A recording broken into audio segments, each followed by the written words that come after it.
Салам достор, мен жарандагы Сыргак Жолдошбек.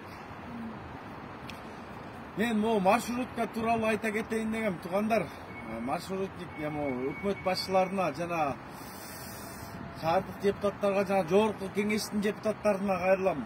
Айрымдары бардыр.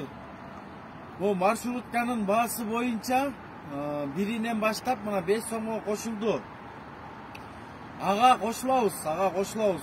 Ноосу деген бир жери болуп атат. Бул маршруттун баасы мектеп окуучуларга ошол эле бойдон калсын деген бир ой пикир болуп атат. Мектеп окуучулары кээ бир ата-энелер 3төн 4төн балдар болуп калып атат. Ардын школго барган кайра келген дагы жагын мындай караш керек болуп атат. Ошон үчүн мен талап кылат элем, бул школьниктерге 10 сом бойдон эле калса деген ойдобуз. Активисттер ушуларды талап кылабыз, 10 сом бойдон эле калса деген. Себеби окуучулар кыйналып калып атат. Да биз түшүрүп атабыз, бензиндин баасы асман чапчыды. Bir есе эмес, 2 эсеге өстү, 60га чыкты, 60тан дагы ашты. Билип атабыз, түшүнүп атабыз. Анда же болбосо чоң эле бир лекарство автобустарды же жүргүзгүлө, бир эле цената кылып эле, чоң эле бир эме, вообще маршруттарды жок кылып анда.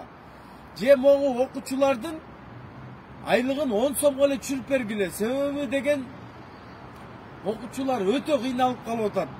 Бир үйдөн 3төн, 4төн, 5тен жана окуучулар болуп калат. Бардын барып келген да жол киреси ата-энелерине кыйын болуп калып атат. Ошон үчүн биз талап кылабыз.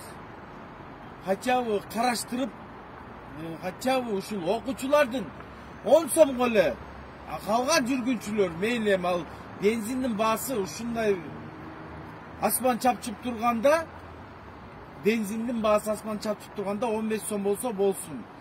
Негизги талап вообще маршруткаларды жок кылуу эле, бир ценада эле